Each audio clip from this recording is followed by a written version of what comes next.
Welcome to our YouTube channel एक stock ज्ञान में मैं सभी का स्वागत करता हूं। जैसा स्क्रीन पे देख पा रहे होंगे, फॉरेन पोर्टफोलियो इन्वेस्टमेंट से रिलेटेड एक ब्रेकिंग न्यूज़ आई हुई है। तो हमारे जो सब्सक्राइबर हैं उनके लिए हम ये अपडेट लेके आए हैं। आने वाले समय में अगर आपको फॉरेन पोर्टफोलियो इन्वेस्टमेंट के बारे में अगर डिटेल एनालिसिस चाहिए तो प्लीज़ कमेंट में मुझे डाल देना। मैं आपके लिए एक डेडिकेटेड वीडियो बनाऊँगा उसके ऊपर, फॉरेन पोर्टफोलियो इन्वेस्टमेंट क्या होता है, कैसे होता है और इसका इंपॉर्टेंस क्यों है। चलो देखते हैं आज की क्या न्यूज़ आई है, ब्रेकिंग न्यूज़ उसके रिलेटेड। जैसा कि आप स्क्रीन पे देख पा रहे होंगे, एफपीआई होल्डिंग्स रिलेटेड ये आर्टिकल है।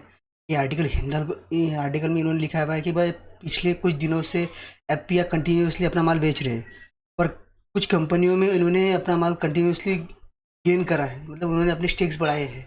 तो वो ऐसे कौन सी कंपनीज है जिनमें उन्होंने अपने स्टेक बढ़ाए हैं।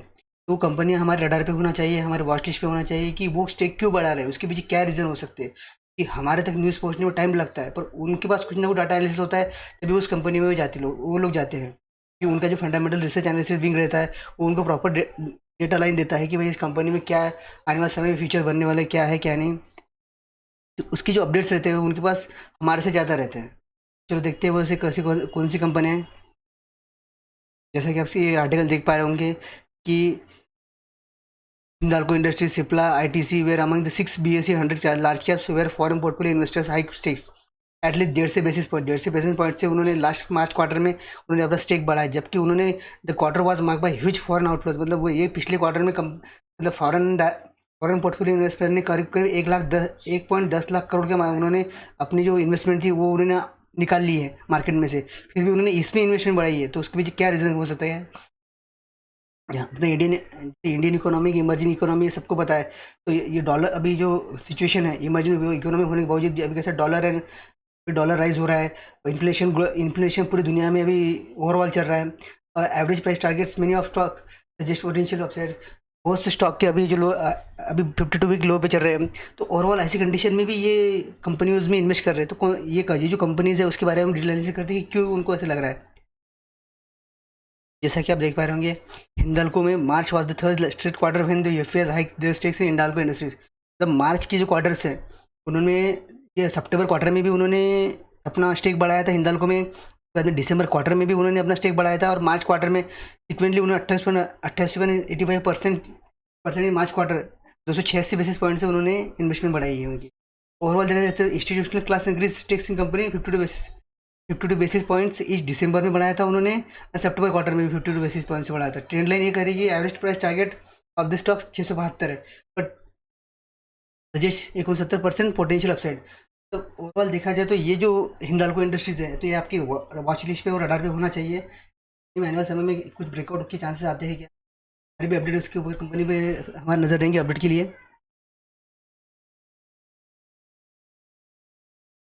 Next company Cipla. March was the first quarter 229 point से भी इन्होंने इसमें भी बढ़ाया है। सिक्वेंटली 26.48% क्वार्टर गुन 26.48% इस क्वार्टर में बढ़ाया उन्होंने। 44 बेसिस पॉइंट दिसंबर क्वार्टर में और 3 बेसिस पॉइंट सितंबर क्वार्टर में। मतलब क्वार्टर ऑन क्वार्टर ये सिप्ला में भी बढ़ा रही है, तो सिप्ला भी आपके वॉच लिस्ट पे होना चाहिए। अगली company Indus towers. FPI rising their stakes in towers by 2% points. FPI rise stakes in mobile tower installation company 216 points. ये कंपनी आपके रडार पे होना चाहिए। इंडस टावर्स टावर बनाने वाली कंपनी है, और इसमें कंटिन्यूसली एफपीआई अपनी इन्वेस्टमेंट बढ़ा रहे हैं। क्वार्टर ऑन क्वार्टर से सितंबर और दिसंबर क्वार्टर में 75 बेसिस पॉइंट से बढ़ाई, इस बार 216 बेसिस पॉइंट से उन्होंने बढ़ाया। तो ये भी स्टॉक आपके रडार पे होना चाहिए। आईटीसी ये सबसे परिचित कंपनी है सब लोगों के लिए।